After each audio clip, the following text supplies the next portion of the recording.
Salam bahagia kerabat desa Indonesia. Bersama saya Suryo Koco Suryo Putra, kita kembali di acara Kepoin Desa. Kepoin Desa adalah satu program yang kita ingin mempertanyakan lebih dalam tentang desa, kepo-kepo tentang desa, dari para narasumber, dari para tokoh yang sangat paham tentang desa, dan juga di Kepoin Desa kita berharap ada ide-ide, ada lontaran-lontaran ya, cerdas yang kita bisa berbagi untuk inspirasi teman-teman semua. Dan hari ini kita akan mengangkat tema dampak COVID-19 terhadap ketahanan pangan di desa. Nanti akan hadir Mas Joko Puguh Wibowo, seorang peneliti utama di kantor Kementerian Desa. Sebelumnya saya ingin menyampaikan satu rilis dari Kementerian Desa dari Gus Menteri tentang Gus Menteri siapkan PKTD antisipasi pasca COVID-19. PKTD adalah padat karya tunai desa. Rilis ini disampaikan di tanggal 28, agak terlambat memang, tetapi tidak ini perlu kita sampaikan ke teman-teman, ke kerabat semua, bahwa Menteri Desa Pembangunan Daerah Tertinggal dan Transmigrasi Abdul Halim Iskandar tengah menyiapkan antisipasi desa untuk menghadapi situasi ekonomi ketika pandemi COVID-19 berakhir. Salah satunya adalah maksimalisasi dana desa yang tersisa untuk pelaksanaan padat karya tunai desa.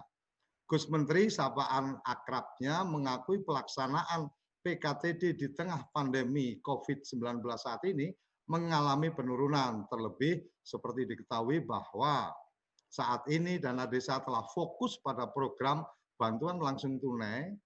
Dana desa diberikan kepada warga yang berdampak ekonomi akibat COVID dan tidak masuk dalam program-program bantuan sosial yang lain.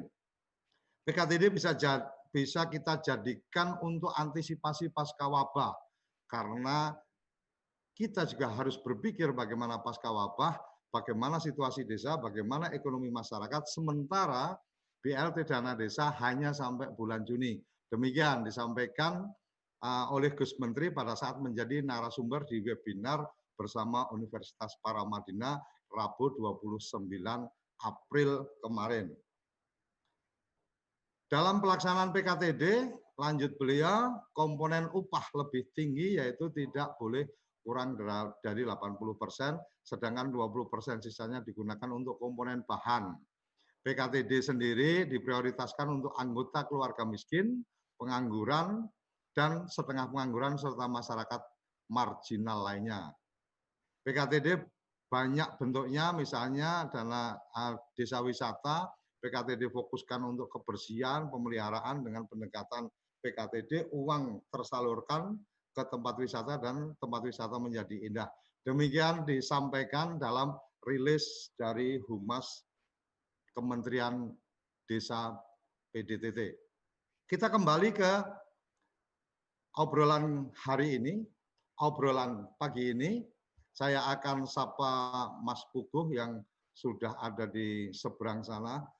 Selamat pagi, Mas Puguh. Selamat pagi, Mas Suryo. Selamat pagi, kerabat desa.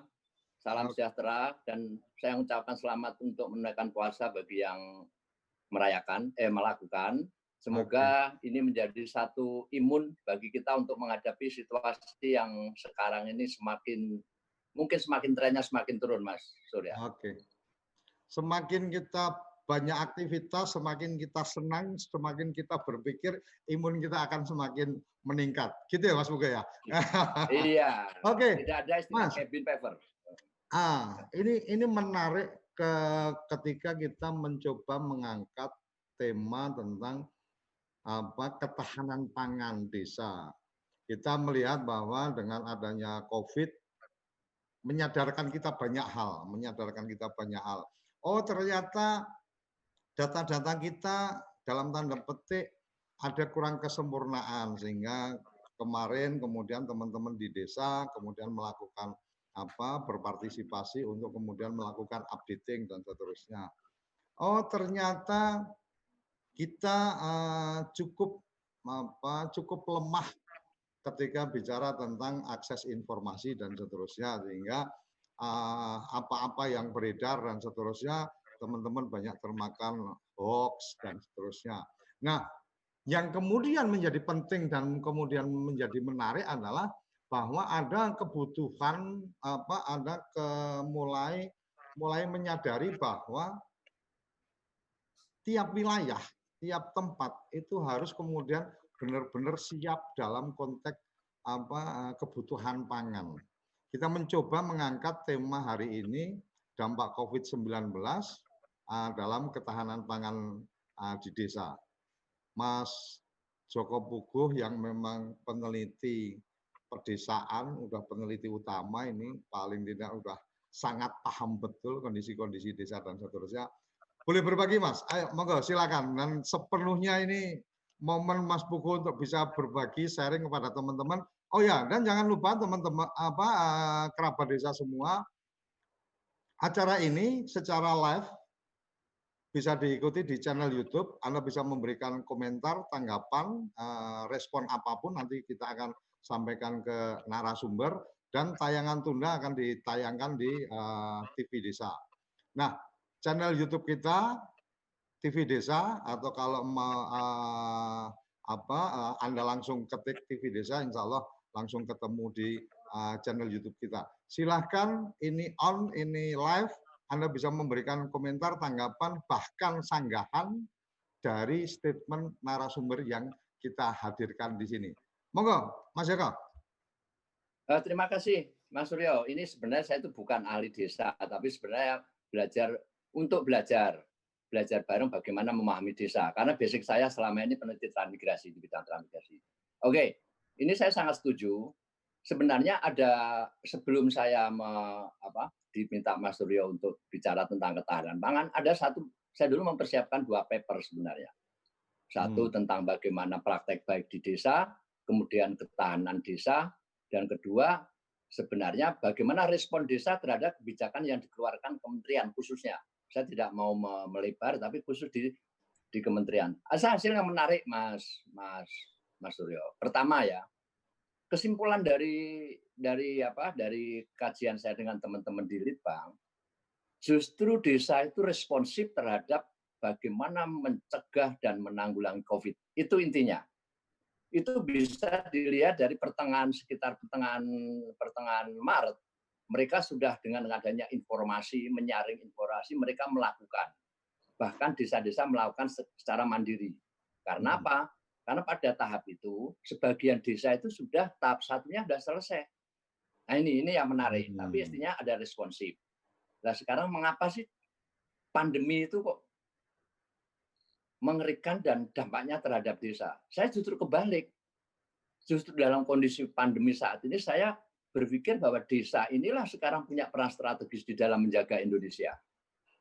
Nah nanti kita lihat sebenarnya. Tapi di satu sisi desa juga punya beban terhadap adanya dampak dari COVID, khususnya terhadap teman-teman kita yang sekarang jobless akibat PHK, mereka turun, kemudian ada restriksi sosial, restriksi ekonomi, tentu ini akan berpengaruh terhadap kondisi ekonomi dan sosial di desa.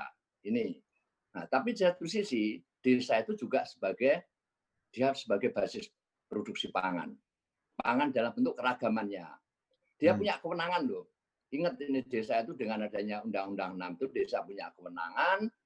Kemudian dia juga sumber daya ekonominya melalui rekognisi DD dana desa itu cukup lumayan. Dan desa itu juga banyak program-program sektoral yang sampai saat ini itu mengarus ke desa. Nah, ini persoalan inilah sebenarnya dengan adanya berbagai stimulus dari negara ini, bagaimana memanage ini untuk menjadikan desa tidak hanya tangguh di dalam menangani bencana non-alam. Bagi saya desa untuk pencegahan dan penanggulangan, insya Allah itu clear lah. Justru teman-teman desa kemarin sepakat, justru yang bahaya ini yang perlu disiapkan adalah bagaimana mengantisipasi tentang ketahanan pangan di desa.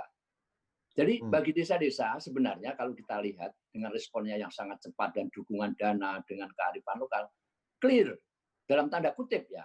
Mereka lebih siap bagaimana mereka itu menahan pemudik, mengisolasi, itu kan upaya-upaya pencegahan. Nah, tapi juga ingat itu juga ada satu batasannya. Bagaimana desa yang punya akses kesehatan, keterbatasan APD, kalau itu meluas. Tapi minimal desa responsibel lah.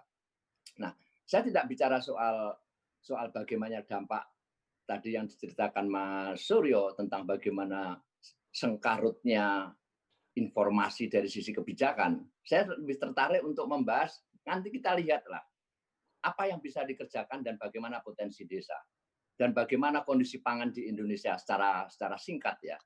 Okay. Nah, memang apa yang menarik desa itu nanti pengaruhnya ke rantai pasok itu loh Mas. Rantai pasokan makan itu sangat kompleks. Rantai pasok makan, ya. Itu mulai melibatkan produsen konsumen. Itu mulai dari input produksi, kemudian produksi, pengolahan, pemasaran.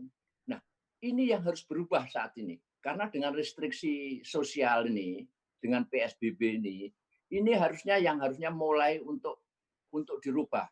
Salah satunya teknologi harus berperan.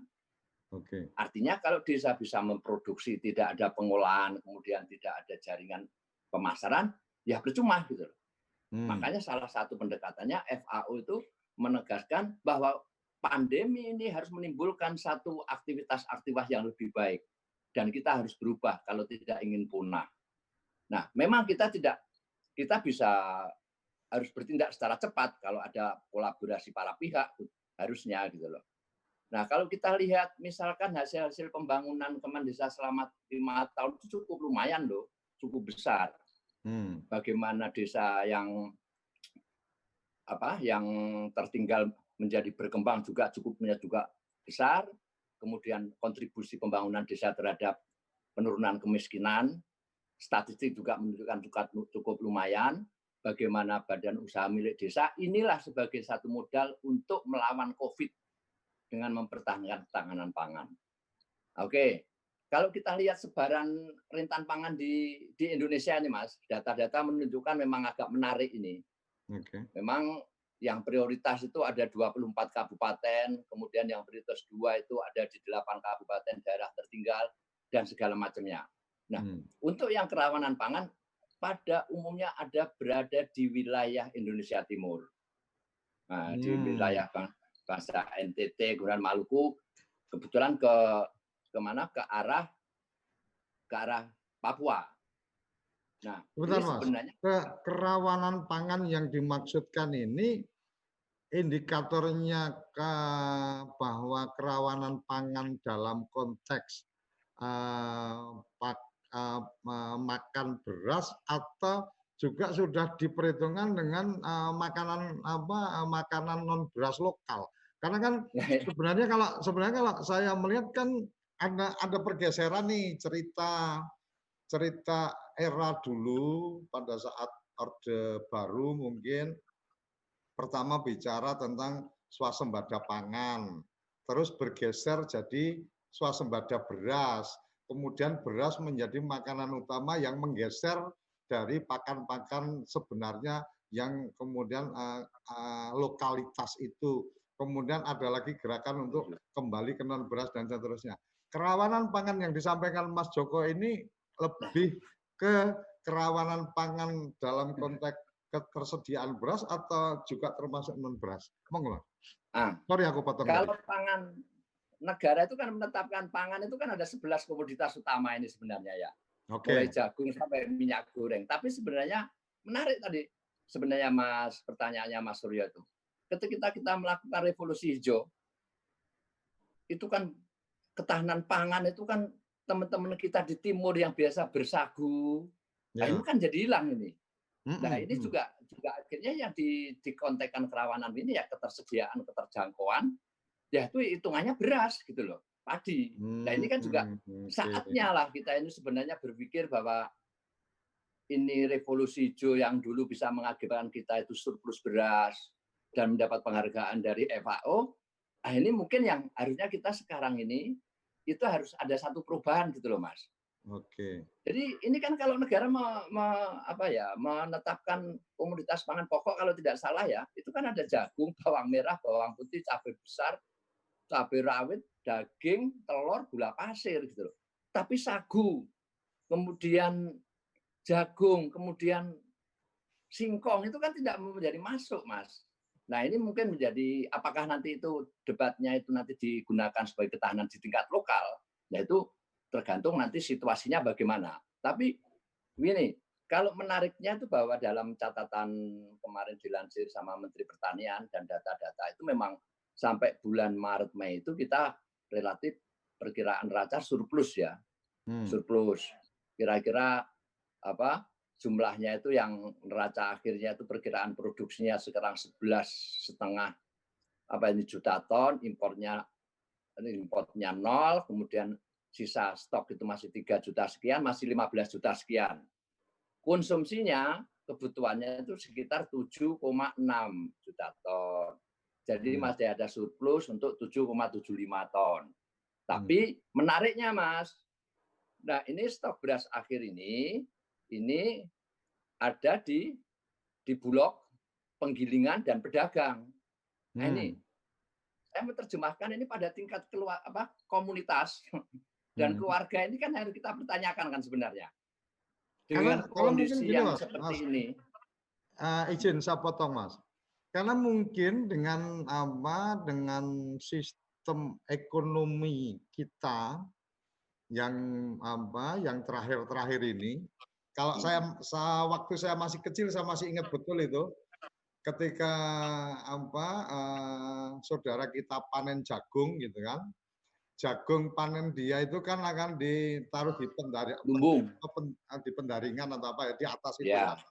Jadi ketika kemudian bicara menjual produk pangan, menjual jagung, itu dia jual memang pada saat kemudian ada panen berikutnya. Jadi jagung yang dijual benar-benar kering karena memang ada di atas pawon itu gitu kan. Dan itu adalah sisa kebutuhan untuk mereka. Tapi hari ini kan enggak. Hari ini panen sesegera mungkin untuk kemudian mendapatkan uang. Jadi petani beras, petani jagung pun pada saat dia butuh jagung, mungkin ya dia harus beli karena padinya sudah dijual semua, jagungnya sudah dijual semua dan seterusnya.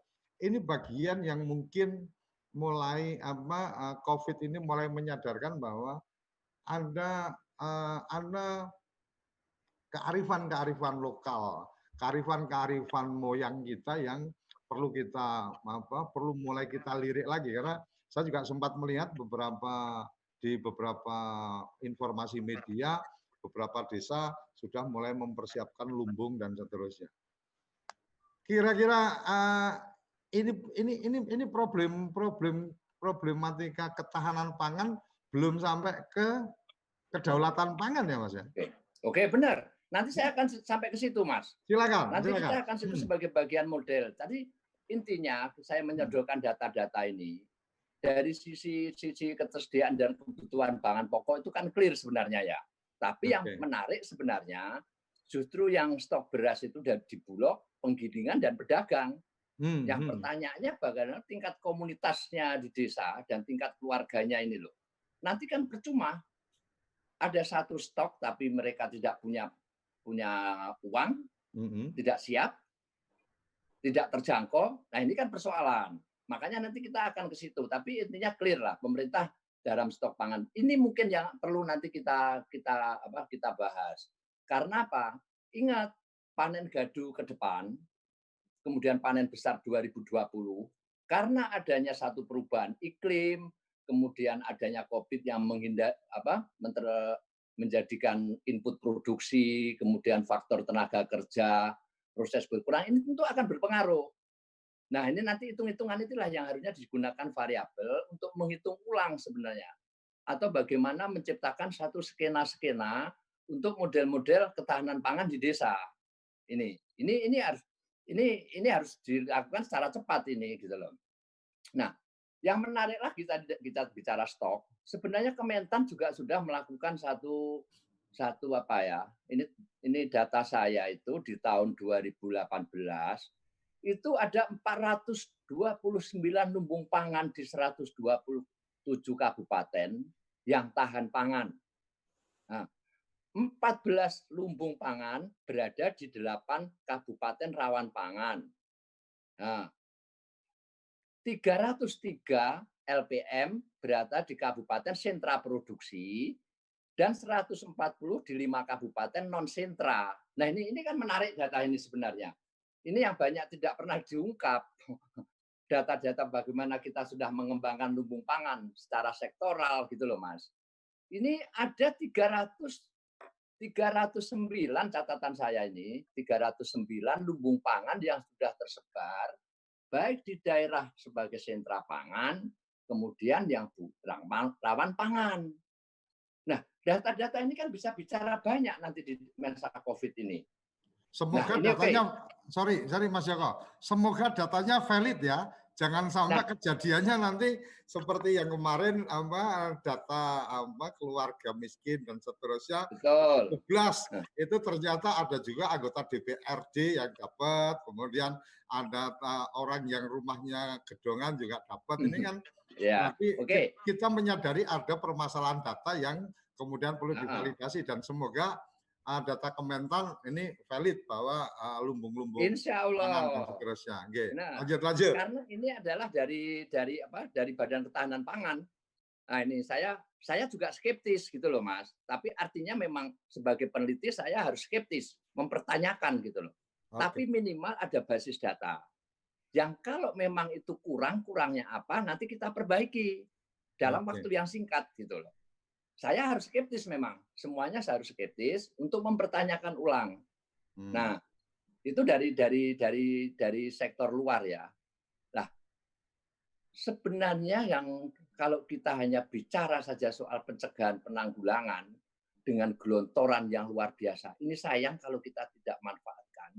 Bagaimana sebagian itu kita meng-create kegiatan-kegiatan yang produktif, khususnya di ketahanan pangan, kemudian jaring pengaman ekonomi sosial di desa. Ini Mas, coba lihat Mas ya. Kan sekarang BLTDD yang 22 triliun itu. Ya. Nah, itu sebenarnya logikanya di peraturan itu dengan persentase maksimal kalau kurang bisa nambah. Itu dikurangi dengan yang sudah bansos yang dapat PKH, kemudian BLT non-tu, BPNT dan segala macamnya. Orang miskin kan clear selama 3 bulan ditangani toh, Mas. Ya, logikanya gitu. Logikanya gitu. Logikanya orang miskin selama 3 bulan ini dijamin tidak akan kelaparan lah. Yes. Minimalnya itu. Oke, setuju. Akhirnya clear. Nah, ini saya juga akan mengkritisi desa ini sekarang teman-teman di desa bebannya berat. Kok semua bicara soal BLT, yang kalau itu nanti itu di data, itu akan menyusahkan teman-teman di desa.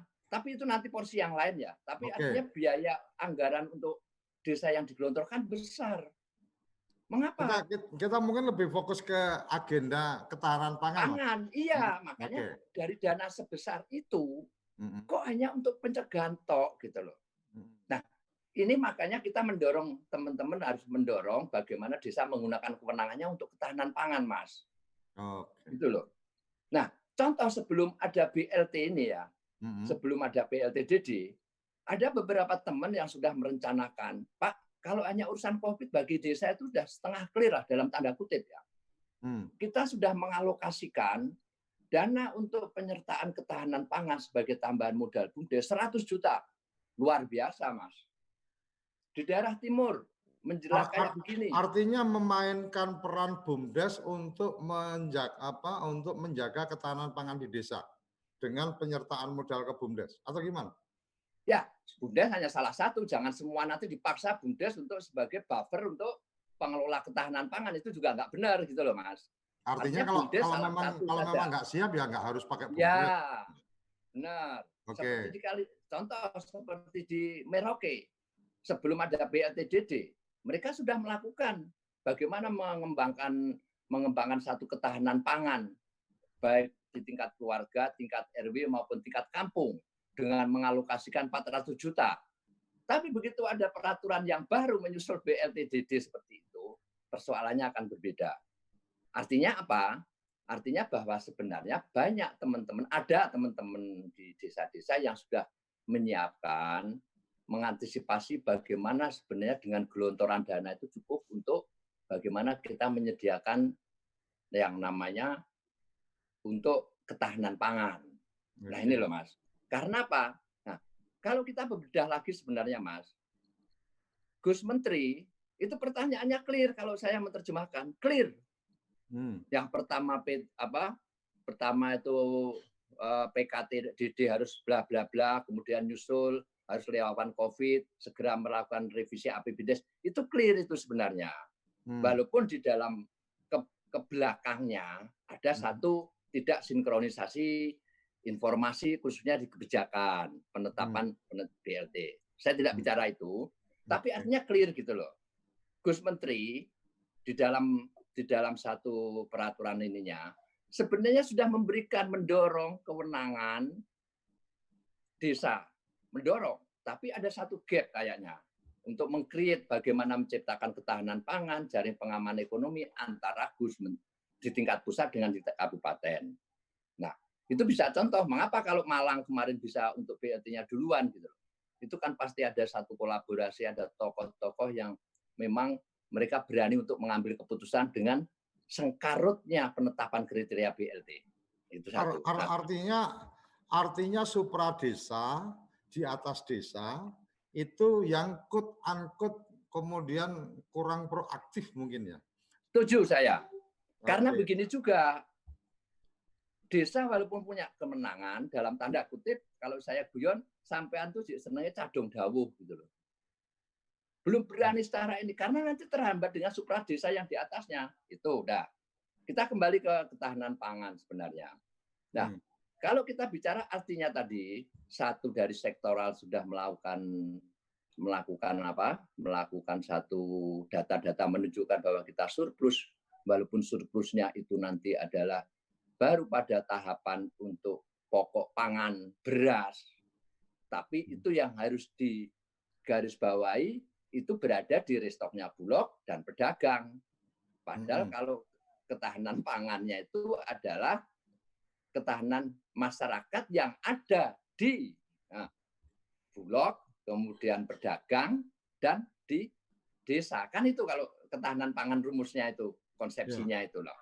Nah, inilah yang harus kita dorong, bagaimana desa itu meningkatkan ketahanan pangan melalui gelontoran dana tadi loh Mas, pada tingkat desa.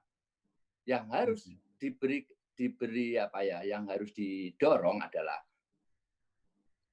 sisa dari BLTDD, ini saya bicara teknis ya, sisa BLTDD yang masih ada tahap kedua, itulah yang harusnya sudah tidak ada miskin, mereka menyiapkan kerja-kerja untuk ketahanan pangan. Bagaimana mereka menambah permodalan BUMDes, bagaimana mereka dengan PKTD-nya itu. PKD dengan adanya orang miskin sudah selesai loh Mas, nggak ada orang miskin lagi. Nanti nyari kriteria miskin lagi udah susah nanti. Tapi yang artinya PKTD itu untuk aktivitas ekonomi kreatif sebenarnya nanti setelah ini. Jadi harus seperti itu, misalkan mempersiapkan misalkan pola pekarangan yang efektif. Nah, kemudian bagaimana membuat satu ternak yang komunal. Nah, itu jangan diterjemahkan nanti syaratnya PKTD miskin. Karena yang semuanya sudah di-cover sama BLT tadi, Mas. Nah, ini yang menjadi catatan sebenarnya, bahwa PKTDD itu nanti dirubah. Nah, kalau masuknya kalau di postur APBDes, itu bisa PKT tetap yang fisik itu nanti dialihkan ke bidang 5 misalkan. Bidang 5 itu penanggulangan bencana, Mas. Tapi kalau ada fisik yang di situ antara untuk bikin gudang, untuk bikin saluran, selama bahannya tadi arahannya khusus 20% bahan yang 80 PKT, monggo. Kita dorong itu dalam konteksnya ketahanan pangan. Model ketahanan pangan tidak hanya beras, begitu loh. Ya.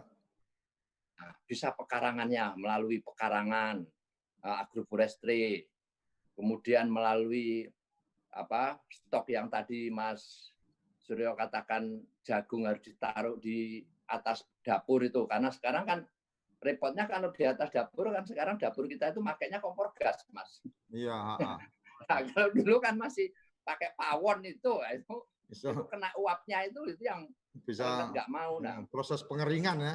Ya, kita kembali ke lokal. Ini mumpung masih ada tahun 2020, masih memungkinkan untuk itu. Saya tidak bicara jangka panjang yang nanti harus koordinasi dan enggak. Tapi gini Mas Joko, kita kembali ke ketahanan pangan desa.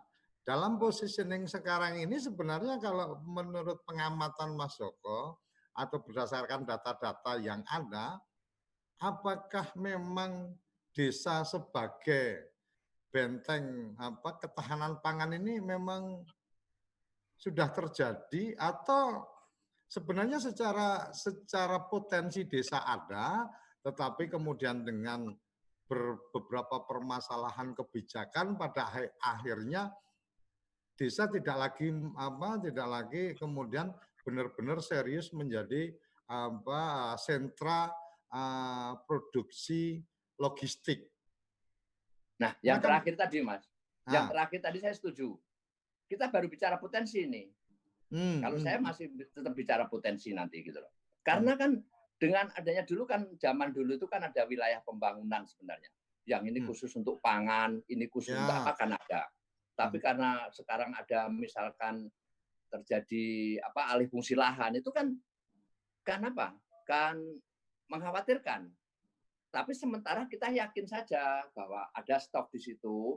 Cuman saya masih meragukan bagaimana ketahanan pangan di desa, walaupun dia sentra produksi pangan.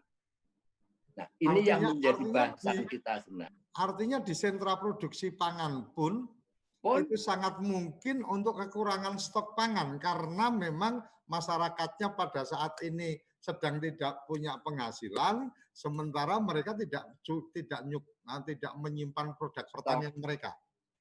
Iya, lah tadi loh Mas. Tadi kan stoknya itu adanya di bulog dan di pedagang. Kan repot itu kalau mereka nanti kartel-kartel itu yang menguasai. Baik di tingkat desa, di tingkat kecamatan. Mereka tidak siap. Tapi kan memang itu kan problem kita Mas, kalau kita bicara tentang pertanian ya. Bicara tentang pertanian, permasalahan pertanian kita adalah petani tidak benar-benar menguasai produk hasil pertaniannya. Artinya mau tanaman-tanaman industri, mamanya kayak tembakau, pada saat ditanam pun belum panen juga sudah ijon kan gitu.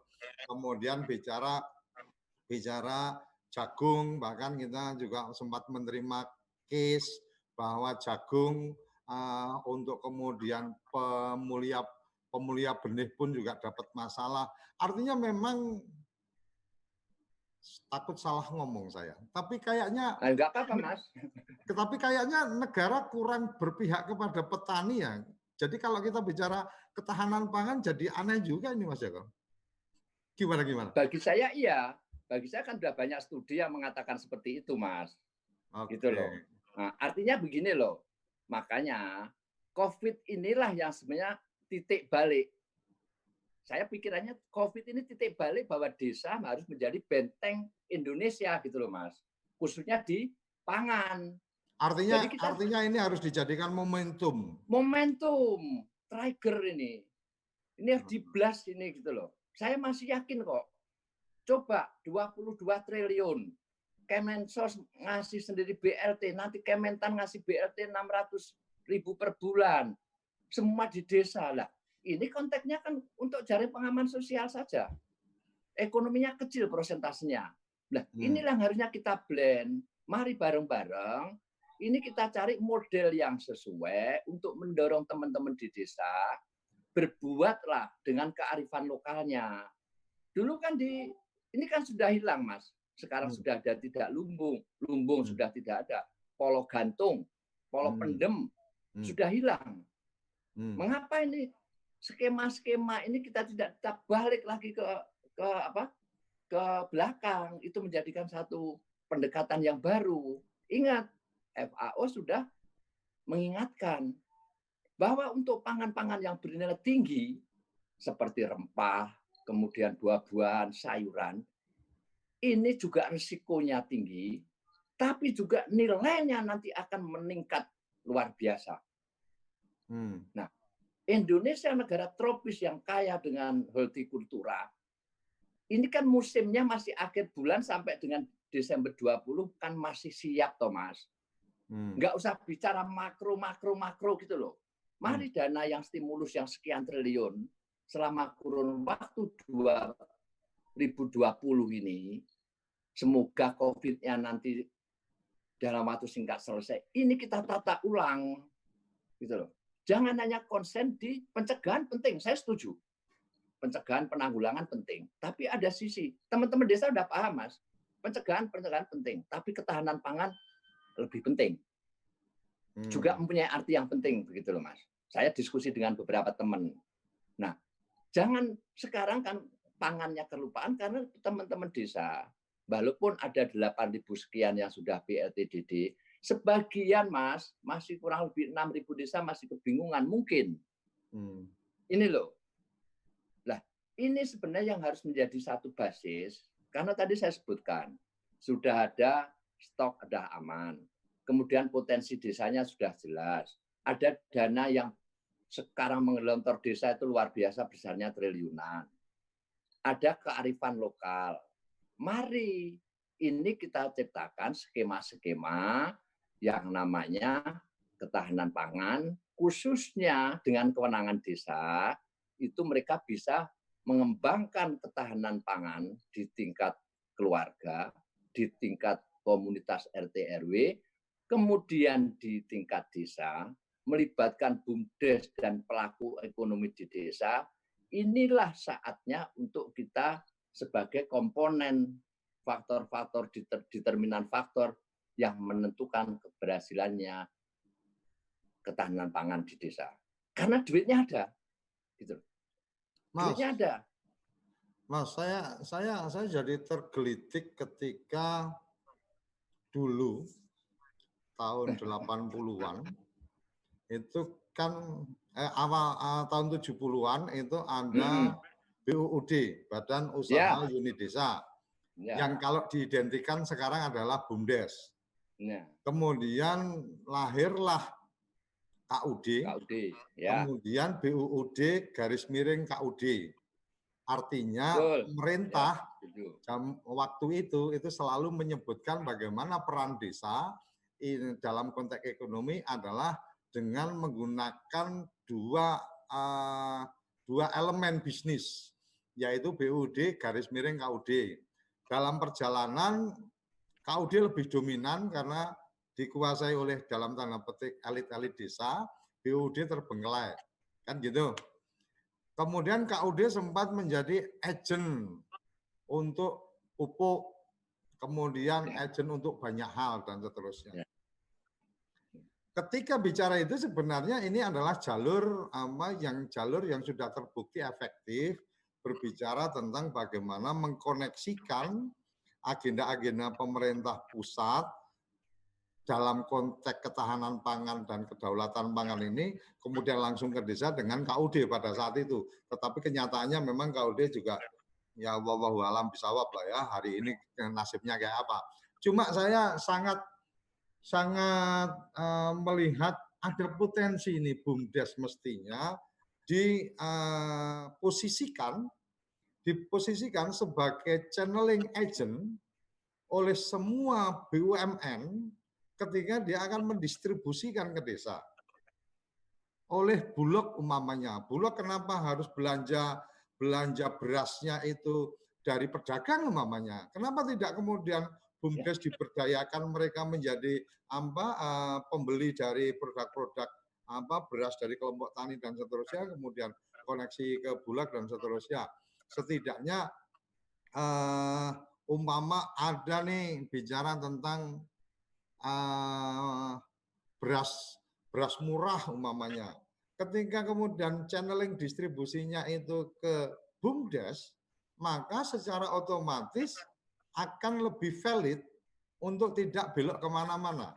Ketika bicara pupuk bersubsidi, maka pasti valid akan terdistribusi oleh petani-petani karena memang datanya BUMDes pasti nggak akan main-main. Kalau pedagang kan bisa saja kemudian tukar karung jadi produk yang lain, sementara dia ngolek data dari RDKK dan seterusnya. Saya pengen komentar Mas Joko ini. Ketahanan pangan kita belum bicara kedaulatan ini, kita masih bicara ketahanan. Ketahanan pangan di desa ketika kemudian memaksimalkan peran BUMDes, apakah itu sebuah keniscayaan? Ya, gini Mas, kita juga belajar dari masa lalu yang diceritakan titik awalnya Mas Suryo, bahwa sebenarnya kalau kita mau jujur dan banyak studi yang mengatakan bahwa BUD KUD dulu kan sebenarnya mendistorsi kelembagaan lokal yang sudah ada kan. Dengan BUD KUD dulu matinya lumbung-lumbung pangan itu. Diseragamkan semua karena bersifat top down. Nah, kita tidak mau seperti itu gitu loh. Oke. Dulu matinya lumbung-lumbung pangan, dulu semuanya dengan adanya 5 panca usaha, semua kelembagaan baru namanya BUD KUD. Apa yang terjadi? Hilang, Mas. Semua subsidi, semua itu adalah menciptakan masyarakat tergantung dengan pemerintah. Dimanipulasi bagaimana RDKK, rencana definitif kelompok. Itu dimanipulasi. Nah, kita tidak ingin seperti itu. Kalau saya tidak ingin seperti itu. Kita belajar. Justru sekarang yang namanya kantor KUD sekarang itu masa lalu itu masih ada sisa-sisanya. Tapi dengan adanya Undang-Undang 6, apakah mereka menjadi satu transformasi? Kan tidak juga, toh. Nah, artinya apa? Belajar dari masa lalu itu bahwa di COVID ini, BUMDes, yes. Tapi jangan dipaksakan bahwa semuanya itu bebannya kepada BUMDes. Iya. Ada di situ yang namanya pedagang-pedagang di tingkat lokal. BUMDes itu kan tidak boleh mematikan usaha yang lain. Ya. Kalau memang BUMDesnya kuat, no problem. Saya dengan teman-teman peneliti bicara, BUMDes itu harusnya sebagai reseller aja gitu loh. Wholesaler. Reseller ya. Artinya gini, kalau di Snackers itu artinya itu agen gitu loh, Mas. Artinya gini loh, seperti Mas Suryo katakan tadi bahwa dia mengapa Bulog tidak membeli gitu loh. Nah, artinya apa? Artinya kalau memang jangan dipaksakan BUMDes untuk sebagai bumper untuk lembaga pengelola ketahanan pangan. BUMDes bukan satu-satunya. Syukur-syukur BUMDesnya yang sekian mandiri, sekian berkembang itu sudah mampu untuk berperan. Kita punya modal untuk itu. Kita lihat gitu, jangan dipaksakan. Kalau memang ada, dampingi mereka. Jangan sampai nanti BUMDes itu berkembang sebagai pengelola pangan, nanti Mbak Parti, Mbak Noyo yang usaha-usahanya di bidang pangan itu mati, Mas. Gitu loh. Itu jangan. Ya, tapi kan gini, Mas, sorry. Kalau kita bicara pada pola distribusi yang seperti tadi saya sampaikan, maka sebenarnya kan kalau kita bicara bahwa ada agenda-agenda subsidi dari pemerintah, maka kan ada satu kebutuhan validasi, ada satu kebutuhan jaminan bahwa itu tepat sasaran. Kalau kata nih, oke, kebutuhan tabung gas 3 kilo umpamanya bersubsidi. Itu kan ketika kemudian distribusinya itu kemudian sesuai kebutuhan masyarakat sekitar, itu dari BUMDes yang melakukan sebagai agen atau distributornya, maka kan kecil kemungkinan, walaupun tetap ada kemungkinan, tapi kecil kemungkinan bahwa kemudian BUMDes akan melakukan tindakan curang, umpamanya yang 3 kilo dari sekian dan seterusnya. Sama seperti kalau kita bicara pupuk bersubsidi, ketika kemudian agennya adalah pedagang, ini kan akan beda ketika agennya adalah BUMDes. BUMDes punya data lebih valid karena dia berhubungan dengan kelompok masyarakat di desa gitu kan, bahwa ada sekian nih kelompok tani, ada kebutuhannya kayak gini dan seterusnya. Jadi saya melihatnya tidak kemudian dia akan mematikan pedagang kelontong dan seterusnya, enggak. Nah, BUMDes ketika bicara tentang distribusi produk-produk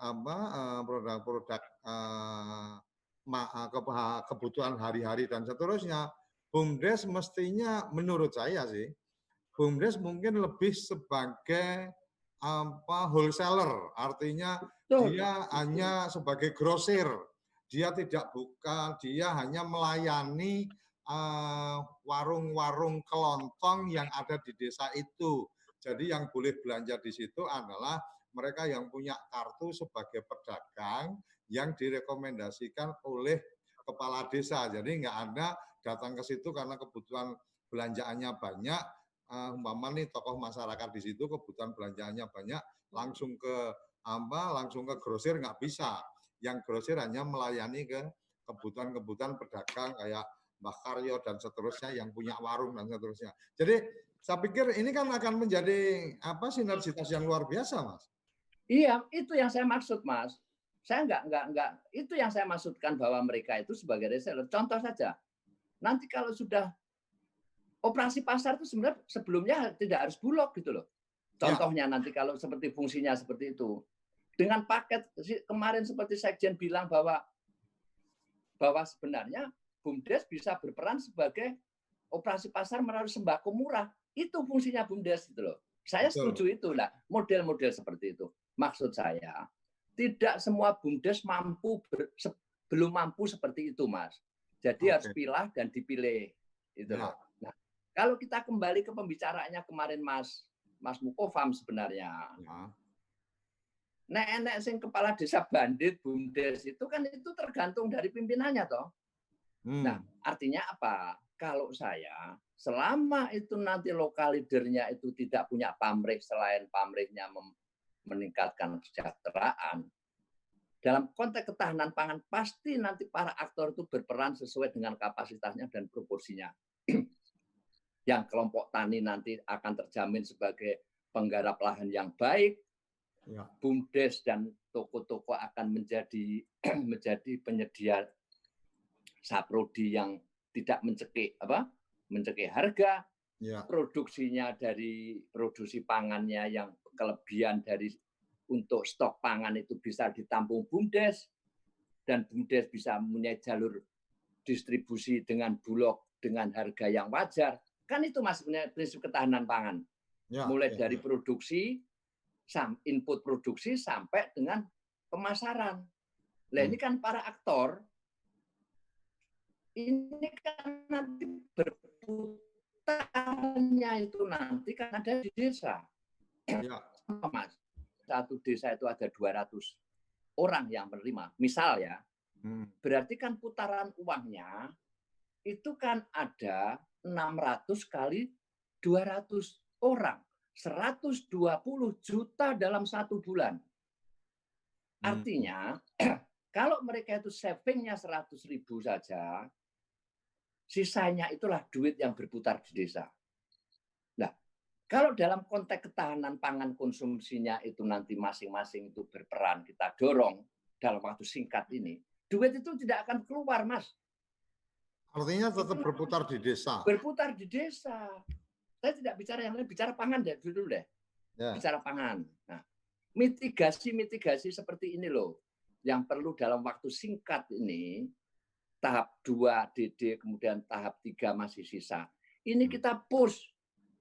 Hentikan kegiatan-kegiatan fisik yang tidak menyangkut hajat hidup orang banyak, tidak merubah mempengaruhi penanggulangan COVID, kemudian tidak faktor sosial ekonomi, hentikan, alihkan kalau saya. Ada nggak berani kepala desa yang seperti itu? Ada. Selama itu tidak menyangkut kepentingan, geser. Seperti Gus Menteri itu arahkan tuh.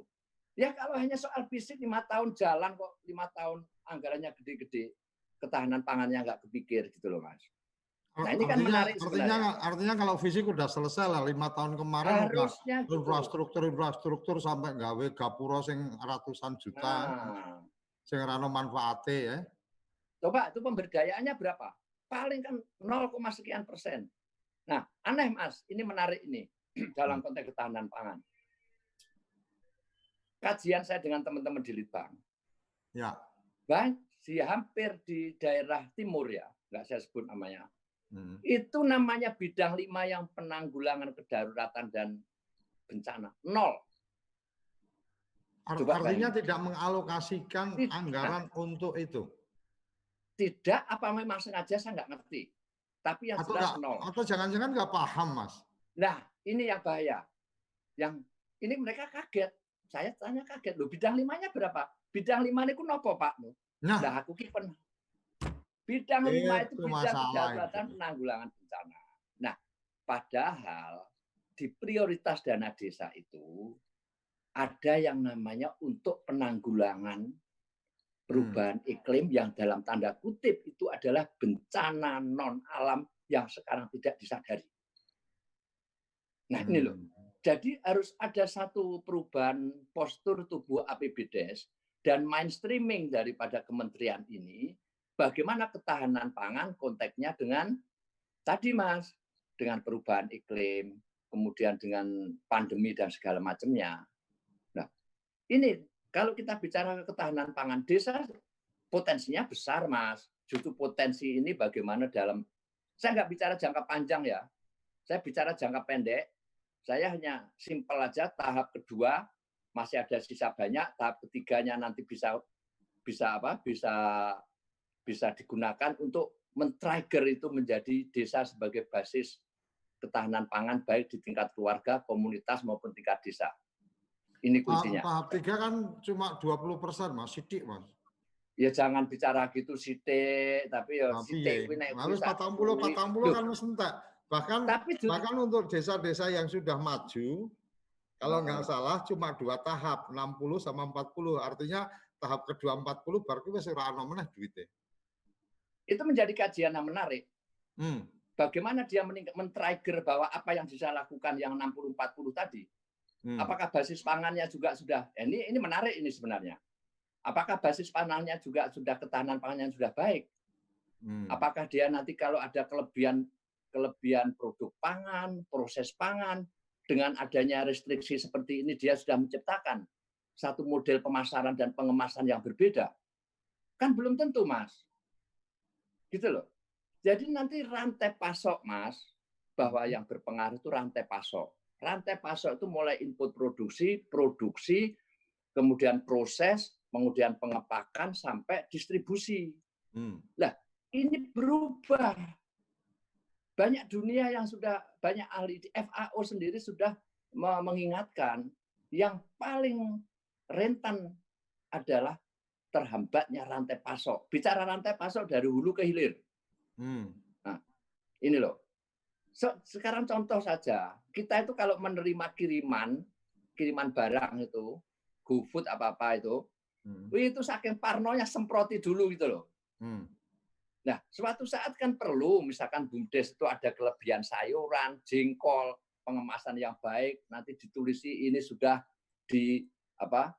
sudah ada satu pencegahan, kemudian itu kirimannya memakai satu protokol-protokol yang kesehatan, kan bagus itu. BUMDes harus sudah seperti itu berpikirnya. Dia sudah harus memikirkan jaringan kelebihan pangannya ini. Artinya bicara ketahanan pangan, menurut Mas Joko, kita masih punya problem dengan ketahanan pangan di desa? Bukan, kalau problem, tantangan, saya tidak suka dengan problem dan masalah. Ada beberapa tantangan yang harus kita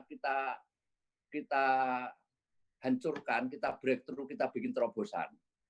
Karena kalau tidak, Mas, nanti uang gelontoran ratusan miliaran di desa ini sayang kita, momennya lepas nanti. Gitu loh. Saya nggak berpikir panjang kok. 2020 sektor stimulus itu larinya ke desa sebagian besar kok. Saya belum ngitung-ngitung ya. Berapa sih itu yang jatuhnya ke desa stimulus ekonomi yang di presiden dengan perpunya itu. Nah, ini kan banyak. Itu kan studi-studi menarik sebenarnya, Mas, kajian menarik. Nggak usah bicara soal teori dulu lah. Teori itu otomatis kalau kita menganalisis di otak kita pasti ada landasan teorinya. Tapi yang bagaimana rekomendasi kebijakan dalam bentuk informasi yang sifatnya taktis, ini yang dibutuhkan gitu loh. Bicara ketahanan pangan, desa sudah punya potensi jelas. Penanggulangan COVID, desa lebih responsif, iya. Persoalan masih ada kurang sinkronisasikannya soal peraturan, itulah menjadi salah satu tantangannya. Soal kewenangannya yang belum maksimal digunakan, iya. Nah, modal dalam bentuk finansial, desa punya. Kearifan lokal punya. Nah, inilah kita blend, sehingga itu tercipta satu ketahanan pangan dengan berbagai modelnya, Mas. Nah, ini banyak yang kita diskusikan tadi itu udah model-modelnya banyak. Dengan melibatkan BUMDes, kelompok usaha yang lain, kelompok masyarakat, kemudian pemerintah desa, kemudian kabupaten. Nah, ini dorong desa untuk berani menciptakan satu aktivitas-aktivitas kreatif dengan kewenangannya. Kemarin menarik sebenarnya, saya setuju dengan Mas Mukofam kemarin. Itu intinya kan gini loh. Lo beri kewenangan desa itu gitu loh. Dorong gitu loh. Intinya tapi kan sebenarnya kalau bicara kewenangan, kewenangannya sudah diberikan. Ini kan kemudian ibarat kata otoritas sudah diberikan, tinggal bagaimana yang kemudian memegang otoritas itu memahami bahwa kemudian oh ini ada hak kita untuk bisa melakukan ini. Benar apa enggak, Mas? Tapi ingat catatannya Mas Kumar kemarin politisasi tadi loh. Politiking kemarin kan di akhir closing statement-nya. Ini dilepas kepalanya, diinjek buntutnya gitu loh, Mas. Artinya masih ada di bagian-bagian masih ada di bagian-bagian supradesa yang kemudian belum rela benar, walaupun di pusat memang sudah rela untuk menguatkan desa, tapi di middle-nya ini masih belum terlalu rela untuk kemudian desa berdaya, mungkin gitu ya? Ya, kalau Gus Menteri, Sekjen ngomong, bicara itu bagi saya clear kok. Nah, menerjemahkan ini karena sekarang yang kepala desa selama ini cadong dawuh walaupun punya kewenangan, ini harus didorong sama pemerintah kabupaten, sama teman-teman pendamping yang itu didorong koridor itu. Kemarin camat yang harusnya punya kewenangan kemarin tapi nggak punya gigi, toh, Mas Mukofam. Nah, camat pun sekarang punya tanggung jawab yang besar. Dia nggak punya kewenangan tapi tanggung jawabnya besar. Nah, ini mungkin yang perlu ditinjau ulang. Jadi kalau kuncinya Mas Joko, kalau ini nggak terasa waktu kita juga sudah sak jam jebule ora kerasa ngobrol-ngobrol. Nggak terasa kita sudah ngobrol-ngobrol panjang tentang ketahanan pangan di desa. Saya bisa simpulkan mungkin kalau salah nanti boleh diberikan catatan oleh Mas Joko bahwa kita punya banyak tantangan dengan ketahanan pangan di desa. Kemudian kita sebenarnya punya instrumen kuat yaitu Badan Usaha Milik Desa, bisa berkolaborasi dengan kelompok-kelompok tani dan seterusnya untuk kemudian membangun ketahanan pangan, termasuk juga menjadi channeling distribusi dari produk-produk untuk keperluan pertanian maupun untuk keperluan rumah tangga yang dalam tanda kutip itu adalah produk-produk subsidi. Kita masih punya banyak tantangan di ketahanan pangan, jadi jangan terlalu juga berharap bicara tentang kedaulatan pangan.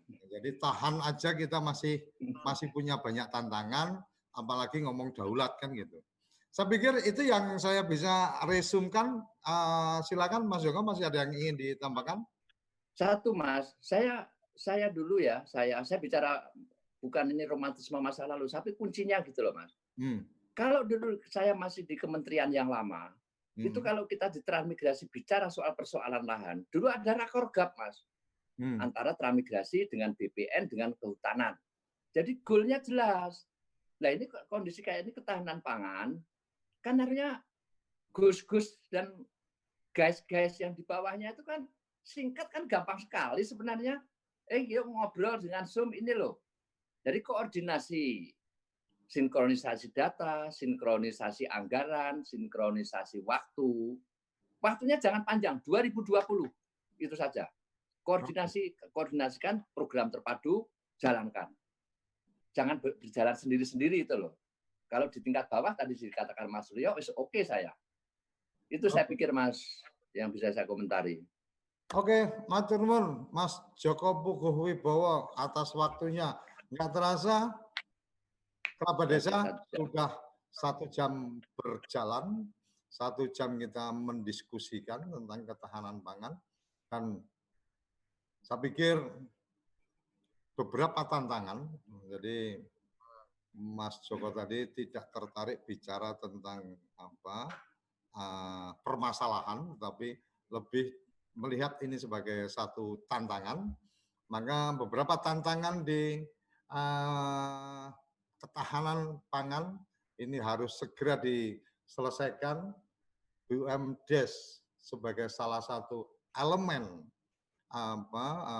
bisnis di desa juga perlu diberdayakan, dan saya pikir cukup sampai di sini ketemuan kita hari ini. Luar biasa. Saya berharap ada teman-teman yang lain yang bisa sharing, bisa berbagi di forum kita. Kita akan usahakan setiap hari pukul 10 sampai 11 kita akan kepoin desa. Ini kita kemarin ngobrol dengan politisi, kita ngobrol dengan peneliti, kita juga pernah ngobrol dengan kepala desa. Besok kita akan ngobrol dengan siapa lagi. Tunggu saja. Jangan lupa subscribe channel YouTube TV Desa supaya Anda akan mendapatkan notifikasi, dan jangan lupa share ke kerabat-kerabat desa yang lain. Sampai di sini, salam bahagia kerabat desa Indonesia.